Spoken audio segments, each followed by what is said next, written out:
up, everybody? It's Mike Yago from the Conquerors International Strength Team, and over the last several weeks we have had an awesome time meeting up with and interviewing police officers from all over West Michigan to tell the story of the human behind the badge. This afternoon we find ourselves in Holland, Michigan. We're going to be meeting up with Officer Spykerman. What's going on, fellas? And you guys are really going to enjoy in just a few minutes. My man Yago here, he's going to be sitting down for an interview with Brian to get to know him and to get to know his life. And then after that, we're going to put the Spike, Officer Spykerman, we're going to put him to the test a little bit. We're going to give him an opportunity to try out for the Conquerors today. So stick around for the next edition of The Human Behind the Badge.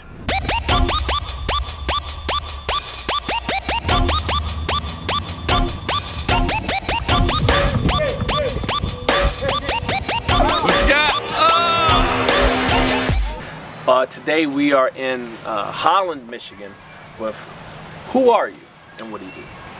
So I'm Officer Brian Spykerman.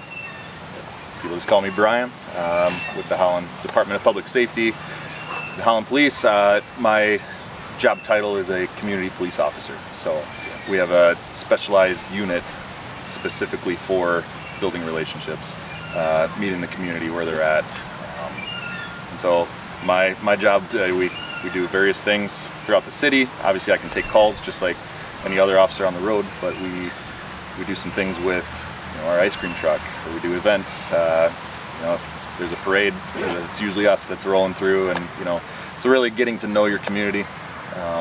We separate our city into various areas, and so we have a specialized kind of area that you're in charge of. So I'm a year into that job. I'll be humble enough to say, like, I'm still trying to get to know people and trying to really see how I can help them, and just see where policing and the community can intersect, and we can work together to really create a safer environment to live. Yeah, man, I like that. I like that, and especially because you said that you're a year in, so I know a lot of my friends that are cops. They really hope that they can get some new blood and fresh eyes on things and stuff like that. And my heart's breaking right now because, like I told you about a couple of cops that I know and love very well, they're retiring pretty soon. And I tell all of them, man, we need more cops like you, more cops like you. And so it's really cool to hear your heart on how you want to see law enforcement and the community merge. Yeah. Well, and I think just our department having decided, like, we're going to use our resources for a unit such as that, Right. That's our sole job. Again, it's just relational, Yeah. Get to do this kind of stuff, it's awesome, but even more than this, it's just meeting people, interacting with them, and really getting to know people on a deeper level than just, hey, I need your help. Right. We show up, we kind of bundle it into a report and onto the next one kind of a thing. It's really, it gets behind that, and it really says, okay, been here a few times, what can we do to help you, and how can I help you, either with your landlord, or can I talk to your son about, or daughter about how they're acting at school, Right. Those kind of things that some agencies don't have the resources. We're very, very blessed and lucky here at Holland to have the ability to do that. Yeah. And working for such a department that, I'm not blowing smoke because this is all on camera, it really is, it's a privilege, and we have a very unique culture here that encourages that. And I'm not the only community police officer. We've got, some others in this division, but we really like to think of every officer that's here as a community police officer that's will go above and beyond on the civils. Maybe it's nothing criminal, push it aside, move it. No, we're going to do as best we can to really, truly help our community. Yeah, that means a lot. It means a lot, big time, because like growing up for me, all of my interactions with law enforcement pretty much has been like an adversarial type of relationship, where it was like there was very few positive interactions with police. And well, actually, when I was in high school, I actually got robbed and beat, and I never loved the sound of a cop's footsteps coming my way like I did that night. Yeah. You know. Yeah. Yeah. So yeah, I mean, you know, and to further expound on what we do in our community policing division, you know, I'm at an elementary school. You know, we can dream big. How can you build relationships? Yeah. We can really dream big, and so little things. Starting a reading program every other Friday. I do a little thing called Happy Friday with Officer Spike. So every time I greet a kid, it's always Happy Friday. That's kind of our phrase. And teachers will pick out a star student. Yeah. I'll read their favorite book or do kind of a goofy interview, give them a prize. Just, you know, the kid is stoked. The kid is happy that's getting nominated, but the whole class, I'm cognizant. Cognizant, thank you. I'm cognizant of all the other kids in that class that are seeing me having fun with them, you know. And I tell you what, man, it touches my heart. Hopefully as much as it does them, but seeing me in a positive light of, hey, this guy's on our side. This guy is taking the time to come into my school to do something fun with us, and maybe they can bring that home with them. Yeah. You know, that positive image in their mind. You know, hopefully that sheds into, you know, their family, and so that's some of our goals. Yeah. You know, we're obviously not going to change everybody's mind. Right. You know, we get that, but we're still got our part. We're going to do what we can, especially during this time, to really reach out to people and help them on a deeper level. Why is that so important to you? Helping people on a kind of on a secondary level, you mean? Yeah, like of all the things that like through doing these videos and sitting down with cops, and especially what I do with the church with prison ministry, I've been able to see different sides of cops, and it like at first it seemed like before I got to know cops, it seemed like if somebody was to want to become a cop, it would be so they could catch the bad guy. So that would be the thing, like I want to be a cop so I can catch the bad guy, catch the bad guy. And then, but once I started getting involved, I started meeting cops and talking to them and sitting down with them and getting to meet, you know, the human behind the badge. That's what this is. And then I started, because I thought, like, from my perspective, I want to see everybody get along. I want to see cops and community to work together and all those kind of things. I want to try to bridge that gap. And then once I got involved with this, I started seeing, like, a lot of cops feel this way. A lot of cops feel this way, and they're working towards that. Or there's divisions in different police departments that specialize in this thing. And I was like, wow, I want to get connected with that. So I'm like, you know, and everybody has a different why. Everybody seems to have like a relatable why, but there's always a why to why this is important. Why do you, so my question is, why is it important to you that everybody gets along? Why do you feel this pull to do something like this?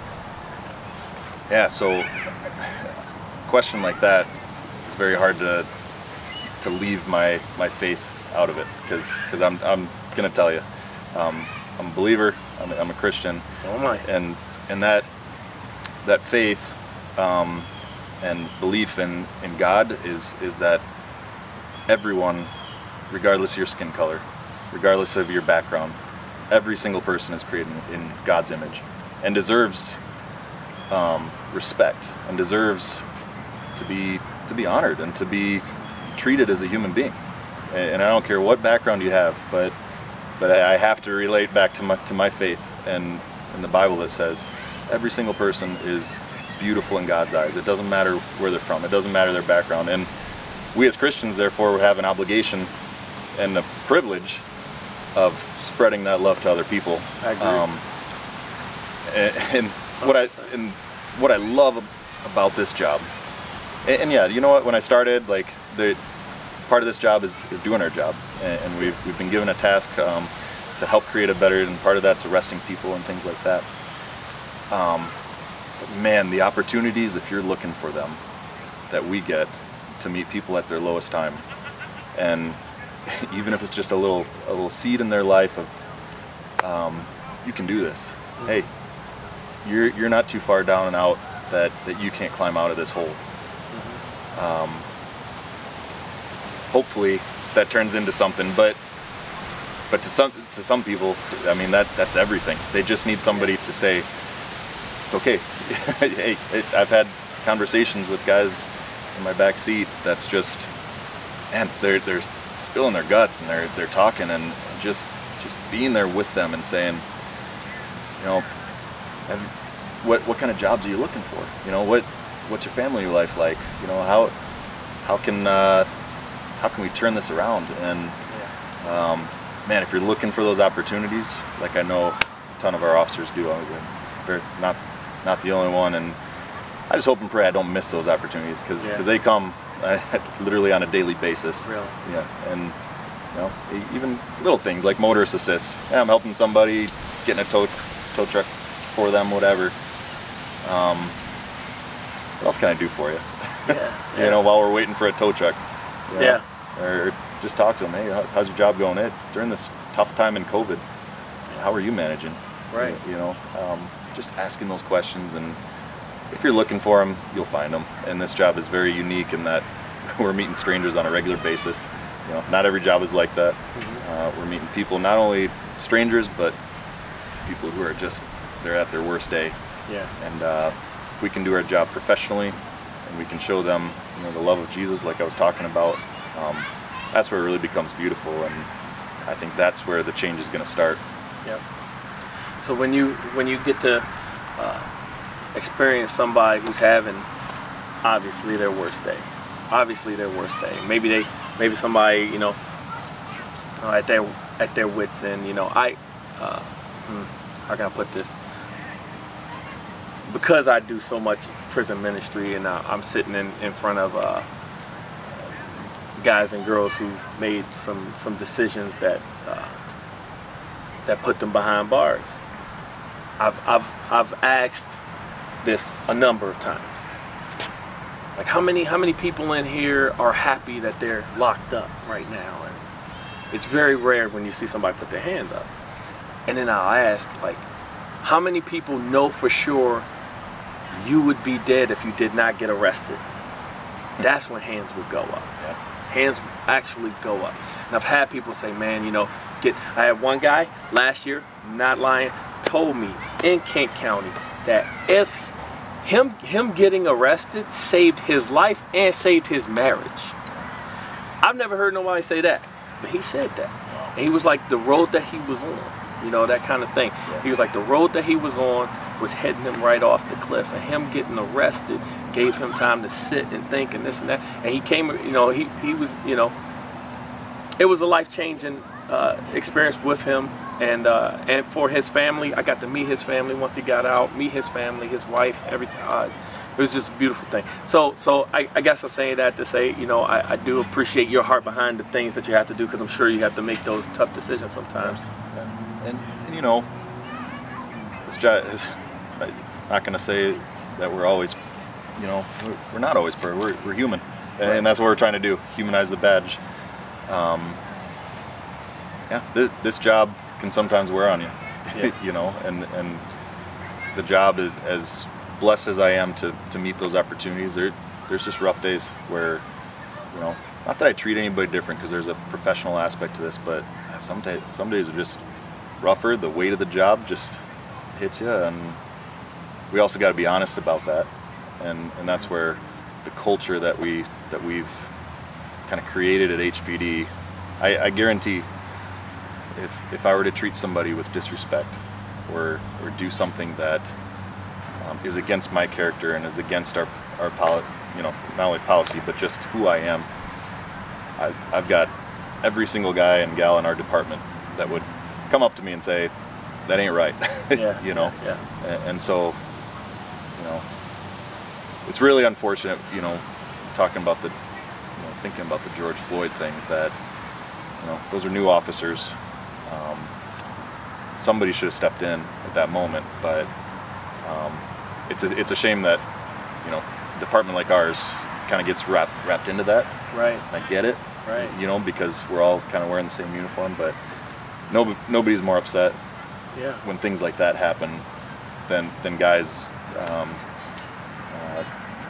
like us that go out and really try to respect people and treat them fairly and do our job with professionalism and so. Yeah, man. I feel like I'm rambling a little bit. No, that's fine. No, that's what this is, man. This is open, this is honest. Yeah. Because you know, I talked to Officer Dan, and he mentioned that too about the George Floyd thing. He said that, you know, flat out, he doesn't know a single cop that was okay with that. Yeah, I think I remember seeing that in the video. No, neither do I. Yeah. And every single one of us says, oh, that's not the way we're trained. Like, no, and especially the longevity of that is unthinkable, you know. Tell me about your day. About your day. What's it like for Officer Brian? Yes, my day pretty much starts off the same. Get up pretty early. I mean, I've got it made because I work days. You know, I feel for all of our guys and gals on nights, right? Yeah. They got the real tough sleep schedule, but I get up early for mental health. You know, try to get something in. You know, exercise-wise, just you exercise, just as much for the brain, right? So I get up and try to get after it, and yeah, after that, hit the grind. We usually start off with a briefing, and that's our time. You know, as much as it is talking about, okay, what kind of calls did we have? It's just camaraderie. It's just meeting each other in one room, catching up. You know, sometimes you haven't seen guys in a week or so, and catching up with guys, how they've been, camping trip, how'd that go? Right. Because this job really is, it's a team effort, and I'm sitting here, but I'm representing a lot of people that wear the same uniform, you know. So we all meet there, everyone that's gonna, and we talk about, you know, what to expect, what do you got going, anybody got court, things like that. And we hit the streets. You know, like I said, my job, I usually got a list of things that I want to get done and people I got to visit. But yeah, today, spent some time at one of our high schools. They've had some issues with, you know, knuckleheads peeling out of their school lot, and so just trying to be a presence there and talking with a few of the students. Visiting some of my site managers of apartments. They've got, you know, reports over the weekend and things like that we're working on. So a lot of times what I'll do is, you know, if I see that there's an issue, go knock on a door, and you know, if it's an issue that's continually happening, let's see how we can help them, because that's what I'm all about. Right. So that's good.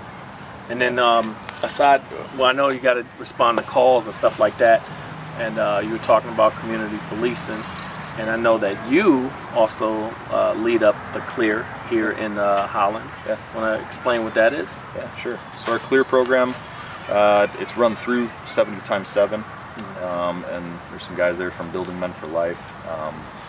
Really, it's a program that's designed for returning citizens, guys and gals.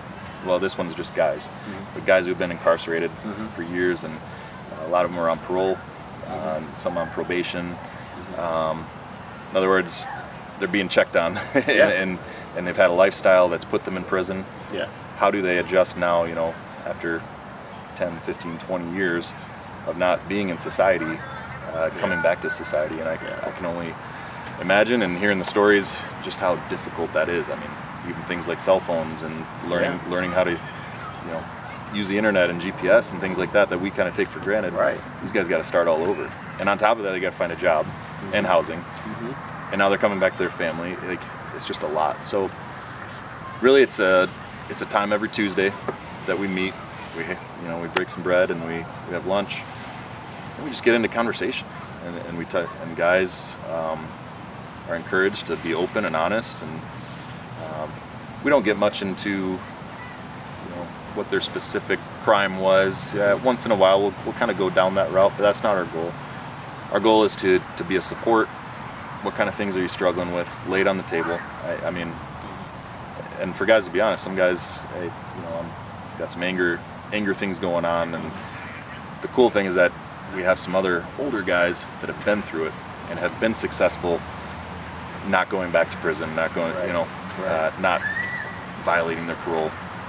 We have those guys that can come alongside them and either call them out on things that they're not being honest about, or really guide them and say, hey, here's what I did. Right. You know, try this. Right. You know, even things like anger issues with their spouse, and having issues with my girlfriend, and a bunch of hands go up. Yeah, me too. I'm struggling with this, and they can talk about how they've been able to deal and process with that. So I really this is their program. I always say that it's their program, it's their meeting. I am there to facilitate the conversation, and sometimes I'll have a topic for them to think about. But we really do. We have some great conversations in there, and I'm happy to be a part of it. And I share it with another officer, Officer Barrett, and so we kind of go every other week. They see a new face, in different perspective from law enforcement. But the other cool thing is what we do at Clear is exactly what we're trying to do with this video series, I think, is meet somebody who, who's wearing the badge, who's wearing the uniform, and they can hear me just talk to them normal. And it's not me responding to a call, it's me sitting alongside them and saying, hey, how can we seriously help you? So it's good. I love it, man, because this is not something that you can fake. Yeah. It really isn't. I've been to a number of these Clear groups, and I know just from being in prison, ministering to people in prisons and jails, they smell fake a mile away, man. Yeah. Smell fake a mile away. And what I really like about you guys' meetings is, like you said, well, because for me, I get phone calls. Hey, I got a cousin who's getting out. I got a nephew who's getting out. I got a sister who's getting out. Something like that. Yeah. And that's the first thing that they ask. Like due to certain crimes, they're like, hey, so-and-so can't live with me. So do you know of any kind of organization that helps facilitate these kinds of organizations? Find them this kind of help. And that was one of the first things I did. I hit the ground running with, like, all right, now what kind of help is out there? Because it's not, I've never heard of anything on the radio for these kinds of programs. I've never seen it advertised all over Twitter, Instagram, or Facebook, or none of that stuff. So it was like a lot of hitting the streets and finding out for myself. So when I found out that these kind of things are existing, I was just like, man, I wish more people knew about it. Yeah. And I mean, here in Holland, that's one thing that I'm really proud of our community, is that our community is so eager to help, and we have a ton of programs. Really, we do. Whether it's Positive Option or the two missions that we have, men's mission, women's mission. Our community really pitches in to help those who are struggling, and so we're kind of an instrument to help hopefully guide people in the right direction. We have pamphlets for just about everything, and it's all local. They don't have to go to even GR usually, or way up north or way down south to get the help they need. We can say, hey, here's this program right here, whether it's AA or whatever. And yeah, I've seen it in action. I've seen, if somebody, now the person has to want the help. Oh, absolutely. You know what I mean? Yep. We can lead them to water, but they got to take those first steps. Right. Which is really where the accountability comes in, and that's what I'm seeing with this Clear program, is that accountability, seeing other people who have succeeded. Yeah. And again, all under the umbrella of just showing people the love of Jesus, and treating them with respect and dignity. I love it, man. Yeah. I love it, man, because I've seen, we just did one of these videos downtown with Officer Ruth of GRPD, and ran into a couple of guys from the Clear group down there, and it's just always good to see them I guess respecting the process, and it does help when you're in a room full of people who have shared your shoes, for some of these guys, and so there's a lot of people that want to help, but when you're looking for help, you look for something that's effective, and I've seen so many like really awesome stories come from Clear meetings like what you had up. it's really awesome. I love what you do, man. Love what you do. I appreciate it, man. Yeah, it's good stuff. Yeah. So what about when Officer Brian isn't Officer Brian and he's just Brian? Yeah. What's it like to be Brian? Yeah, I know. Sometimes my dad will call me and, hey, how's it going, Officer Spykerman? And I'm off duty. I'm like, hey, leave that. No. No, I'm very blessed, man. You know, I grew up pretty conservative. My dad was a pastor. We moved around a ton, so West Michigan is kind of my roots. But I grew up in Portage for 10 years. Lived in Long Island, New York for 5. Yeah. He pastored a church then in Anaheim, California, where I did my high school years. Yeah. So, then moved back here for school. So grew up a pastor's kid, and yeah, now I got a wife. We're coming up on our 10-year anniversary next year, and I got 3 beautiful kids. My oldest is 5, Lily. That's cool. 3-year-old Tessa, she's a little redhead. Woo! And then just had my boy, and Samson. He turned a year. Samson Turned a year old. Well, you got Atlas, don't you? That's right. I sure do. So, yeah, little Samson, man, he's walking, and yep, we live in the area. Short little commute to work. My wife is a part-time nurse in Grand Rapids. She works for St. Mary's. She usually just does 1 day a week, and then the rest of the week she's got the real tough job, which is, you know, wrangling those kids. Yeah, that's right. She's decided to homeschool them this year, and and we got our local church that we're a part of in Granville.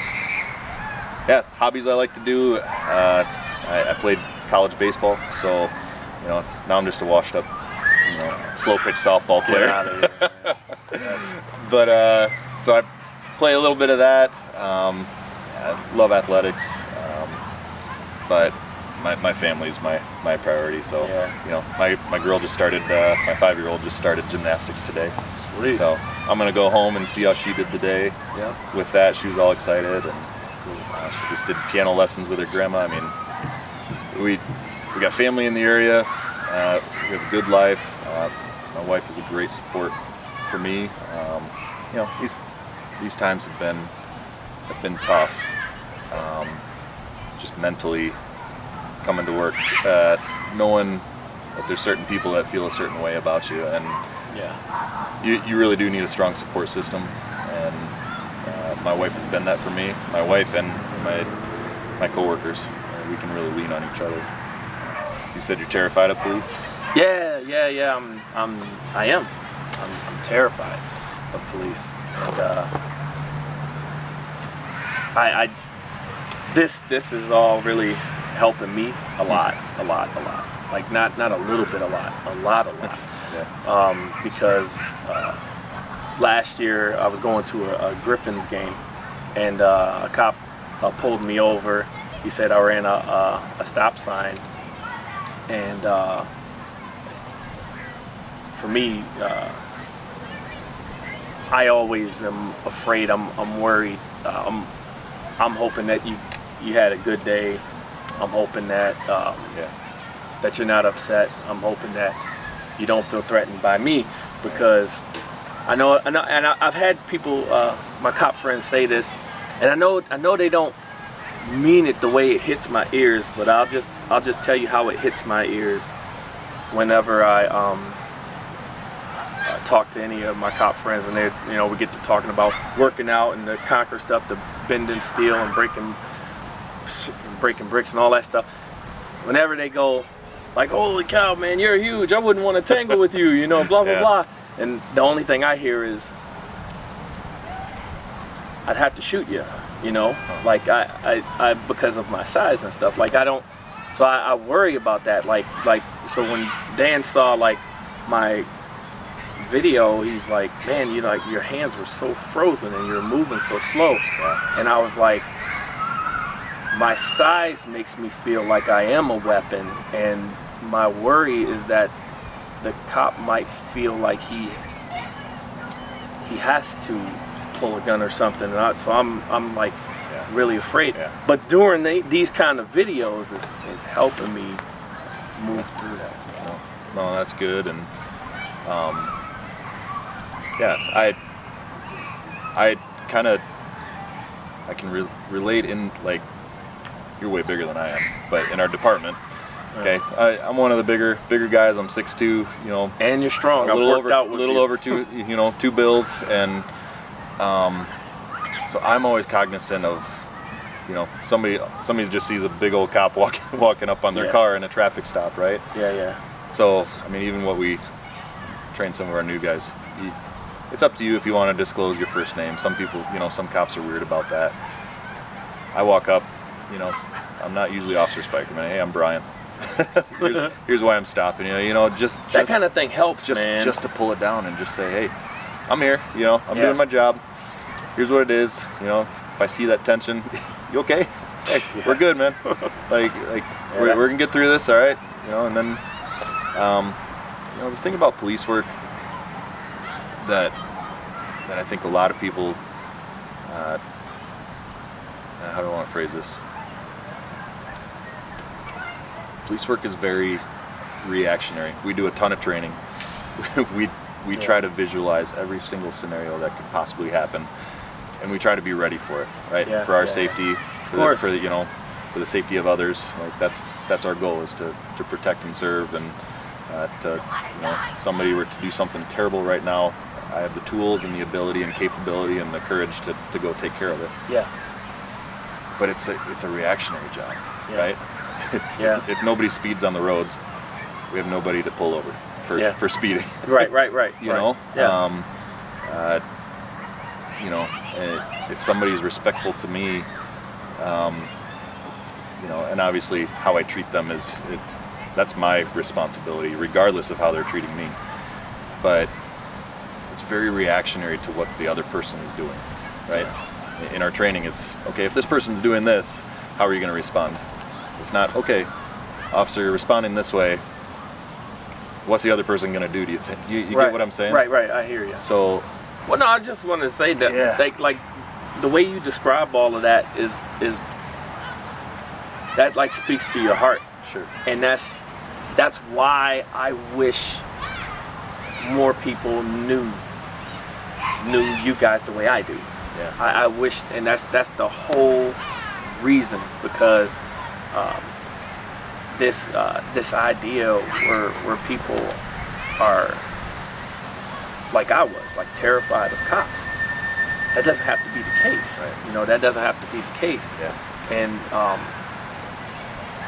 I just think that once you start to have that conversation and have that dialogue, like, you were so intentional about reaching out to the community, you're so intentional about people knowing your name, and just putting names with faces, and just as active as you are, I want to put a spotlight on that. I want to put a spotlight on that. I want to make sure people know that. I want to dispel the anxiety that other people feel. Yeah. Well, I want to take that spotlight that you're trying to give me and really, I got to spread it out. Yeah. You know, because my brothers and sisters at Holland Police, we truly, you know, when we're hiring somebody, we're looking for a certain kind of person, and that certain kind of person is somebody, like I said, that's going to treat people with dignity, respect. You know, more often than not, it's somebody who's a family person who has their priorities straight. Right. Yeah. Like, not just somebody that's going to be, you know, like you said, how many people can I arrest tonight? That's not us, right? We're there to protect and serve our community. We got our job to do, but then, like I said, everyone's a community police officer, and everybody's got the same goal in mind of really meeting people at different levels, at a different level. Yeah. So, awesome. Yeah. So I got to take that spotlight and really just say, hey, this is a team thing. You know, I'm blessed to be a part of it. You know, I got a good life, and yeah. Well, I'm blessed to know you, man. Yeah. Shoot. No, it's been fun getting to know you, and we got to work out again soon, don't we? Oh, we will. But first, we're gonna have a little bit of fun. Today. Ready to have some fun with us today? Let's do it. All right. Hey, we did things a little bit backwards today. Usually we start off with a couple feats of strength with local PD, and then we get into a really in-depth conversation. But today we're doing things different. But we are here in Holland, Michigan, with Officer Brian Spykerman. That's right. Officer Brian was awesome enough to sit down with us so we could get to meet the human behind the badge. But like I said, we did things a little bit different. And why? Because we didn't only just show up with some hand feats. We showed up with what we call a power break. Now, first, let me start off by saying everything that you're about to see and witness here on this video, YouTube, even if you come to see us perform in person, please don't try this at home. Feats of strength are very, very dangerous. You can and probably will get injured if attempting feats of strength without proper training, so don't do it. Now, this is particularly dangerous what we have today. What we have is what we call a power break. Power breaks are when you take a part of your body and you shatter stacks of concrete with one single blow. Now, today we have 1, 2, 3, 4, 5, 6, 7 blocks of concrete. The reason why I said that today is particularly dangerous is because one of the stores that we usually buy our blocks from stopped making those blocks. So we've had to make adjustments. So this is going to be the first time that Mike has hit a stack of bricks during an event. Usually we have whoever we're hanging out with try these feats of strength, but we've actually had 4 teammates break their arms while attempting to do what Mike is about to do. Now Mike is going to do what we call a forearm break, and it doesn't mean break the forearm. What he's going to try to do is take his forearm and shatter each block of concrete with one single blow from his forearm. So, praise the Lord, it won't be me. 1, 2.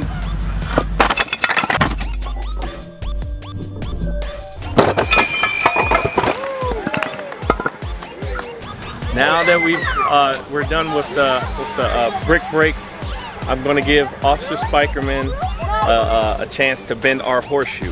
Now, if this is your first time seeing any of our videos, I'll explain the horseshoe.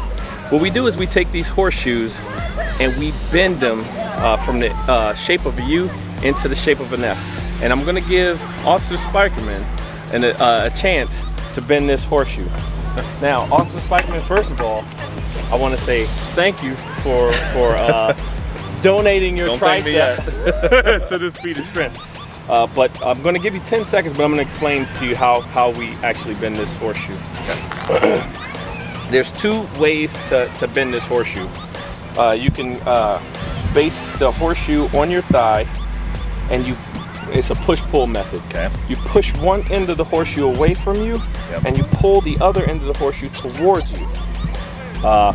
Or you could do like a tricep push down. Okay. So you base the horseshoe on the side of your thigh, and you crank down, and it opens up to the shape of an S. Now, I'll hand you this. Now, I'm going to give you 10 seconds. Now, during this 10 seconds, if you should hear a popping sound or a snap, that's going to be the tricep dislocating from the bone. It's a good time to stop. And I'm fired. Oh, you said you got insurance.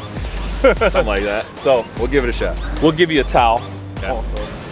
Because aside from needing a lot of power, which I can see you got, there's a pain tolerance. All right. You ready? We're ready. Ready, set, go. Go. Come 1, on. Come on. 2, Get it. 3, Get it. 4, Oh, I think he's getting 5, it. He's getting it. 6, Come on, baby. 7, Get it. 8, Get it. 9, 10. Oh, let's see what we got. Not very far. Man, I was hoping that you did it, so I wouldn't have to. So what do you think? Do you think that's a real horseshoe? Absolutely, that's a real horseshoe. Hey man, you know what? Thank you so much for giving it I tried. a good shot. But you really... I'll leave this to... You changed it from the letter U to the letter C, and that stands for champion. And I just want to say thank you. I get so it much. as a souvenir? Yeah. After I'm done with it. After you're done. So my goal is to bend this horseshoe. First, would you guys like to check this horseshoe out? Check it out. All right. Grab it. See if it's real. See if it's fake. Actually, will you hang on to this for me? I'm pretty sure. All right. Here you go, kids. I got some. He's got some stickers for you. Stickers! Yeah, I got stickers! Upstairs! All right, guys. All right. All right, here we go. everybody. All right. Good. Thank you so much, Officer Spike. Check that out. Are you guys now? All right. I'm going to try to bend this horseshoe into the shape of an S. Come on, Yago. I'm going to need you guys to make some noise. Can you guys make some noise for me? Woo! All right.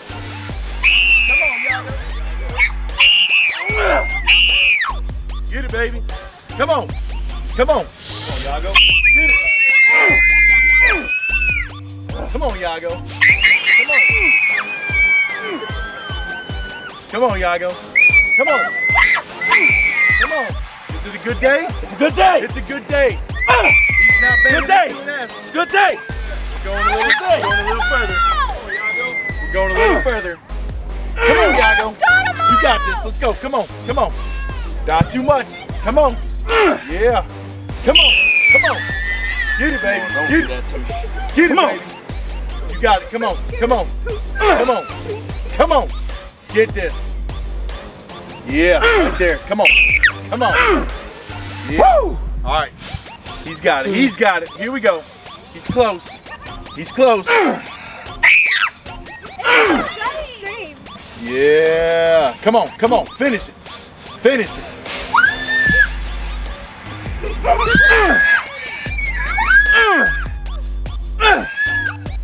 Right. Boy. Putting in work. It's short. Now, Officer Spike. Oh, man. Nice Thank you work. so much. Nice work, man.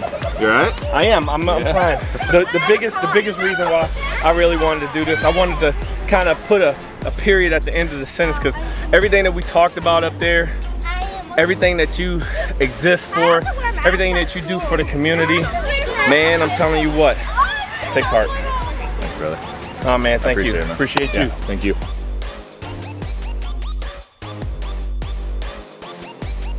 Everybody's got this COVID thing, and everybody's got to go in school. School is so weird now. A lot of, who's doing school on computer? Okay, you guys are doing face-to-face? It's so awesome. But you got to wear masks and all that other stuff. And my kid, his school, actually, you have to walk on one side of the hallway, and you can only use one flight of steps. Everything is so weird right now. And it messes with your confidence. You start to wonder if you can do something. And it can like really affect how you study and all that other stuff. And at any time you got something where you're like, I don't know if I could do this, it really helps when you're surrounded by people that will encourage you. Because if everybody's encouraging you, that means that they believe you can do something that you don't know if you can do. And so sometimes when you're in a situation where you don't know if you can accomplish something, if you got a really good team behind you that's like this, no, don't give up. You can do it. I believe in you. It helps you to believe in yourself. So thank you guys so much for all your encouragement.